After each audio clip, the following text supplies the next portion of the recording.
हिंदवी स्वराज्याचे संस्थापक छत्रपती श्री शिवाजी महाराजांच्या 7 दिवसीय कथेचे मराठीतून आयोजन समस्त हिंदू समाजातर्फे भारतात प्रथमच सोलापुरात होत आहे। श्रीराम जन्मभूमी तीर्थक्षेत्र अयोध्याचे कोषाध्यक्ष परमपूज्य स्वामी गोविंद देव गिरीजी महाराज 19 ते 25 सप्टेंबर दरम्यान दररोज दुपारी 4 ते सायंकाळी 7:30 दरम्यान जुनी मिल कंपाऊंड येथील नागेश करजगी ऑर्किड स्कूल येथे सोलापूरकरांना मार्गदर्शन करणार आहेत, अशी माहिती सीए राजगोपाल मिणियार यांनी मंगळवारी पत्रकार परिषदेत दिली। समस्त हिंदू समाज सोलापूर तर्फे ही विशेष पर्वणी शिवभक्तांसाठी उपलब्ध करून देण्यात आली आहे। शेकडो वर्ष अत्याचाराने ग्रासलेल्या आणि गुलामगिरीत अडकलेला हिंदू समाज छत्रपती श्री शिवाजी महाराजांनी हिंदवी स्वराज्य स्थापन करून मुक्त केला। छत्रपती शिवाजी महाराजांची महती आजवर अनेक व्याख्याने, नाटक, चित्रपट, पोवाडे अशा माध्यमातून गायली गेली। मात्र छत्रपती श्री शिवाजी महाराज यांच्या महान कार्याची माहिती कथा रूपाने मराठी भाषेत सांगण्याची ही पहिलीच वेळ आहे। परमपूज्य स्वामी गोविंद देव गिरीजी महाराज यांच्या ओजस्वी वाणीतून ही कथा मराठीतून ऐकण्याची सुवर्ण संधी सोलापूरकरांसह महाराष्ट्रातील शिवभक्तांना मिळणार आहे।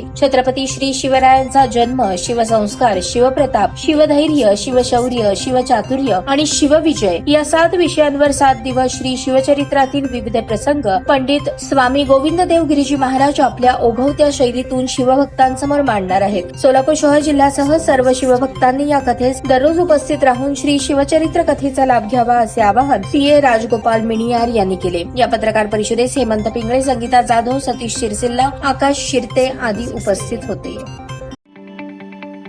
ताज्या बातम्या पाहण्यासाठी प्राईम महाराष्ट्र न्यूज चॅनलला सबस्क्राईब करा।